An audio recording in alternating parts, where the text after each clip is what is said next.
Es atrodos Latvijas dzelzceļa vēstures muzejā un faktiski turpinu stāstu par drezīnām, bet īsti vairs ne par drezīnām, tāpēc, ka drezīnas varbūt ir kalpojuši par pamatu šādam riteklim, kurš nav ne lokomotīva, nav ne vagons, ne arī drezīna.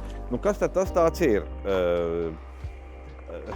Dzelzceļa eksploatācijas noteikumos šādas grupas ritošo sastāvu sauc par sliežu motortransportu.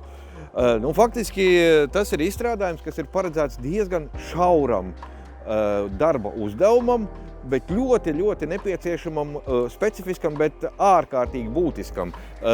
Tātad ar šādu iekārtu, faktiski tā ir sliežu lāgošanas un blietēšanas mašīna, var ar šo 500 metrus vienā stundā salabot sliedes. Ko tas nozīmē salabot?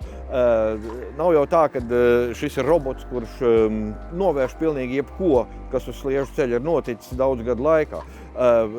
Remonta laikā notiek sliežu ceļu, ja mēs runājam par pamata remontu, kapitāla remontu, tad sliežu ceļu noņemšanu, pēc tam sliedes atkal tiek atliktas vietā, kopā jau ar gulšķiem, kas tiek samontēts atsevišķā uzņēmumā. Bet tas viss izskatās tā šķībi greizi. Iedomājieties, sliedes tomēr ir ļoti smagas un ar gulšņiem viņas kopā tā pavisam neturās. Turās, bet tādas diezgan šķobīgas. Ja? Un tad to visu uzliek uz zemes, un, protams, ka tas sliežu ceļš nav izmantojams braukšanai.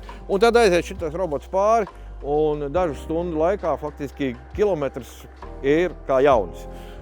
Tā ir unikāla iekārta, faktiski tā ir radīta Austrijā.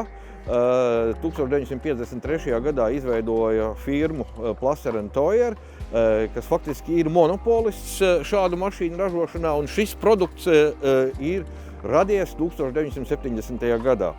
Kopš tā laika, man ir grūti tā spekulēt, bet aptuveni 40-50 dzelzceļnieks tas ir aizvietojis uz šo te manipulāciju. Tā bija milzīga revolūcija, un joprojām šis pats uzņēmums šādas iekārtas ražo, kas ir pat divreiz jau jaudīgāks, respektīvi tas darba ātrums ir palielinājies, ka 1 stundas laikā 1 kilometru var pilnībā atjaunot. Un, kā redzam, tur ir daudz un diezgan dažādas detaļas. Tās visas ir savstarpēji savienotas vienā sistēmā.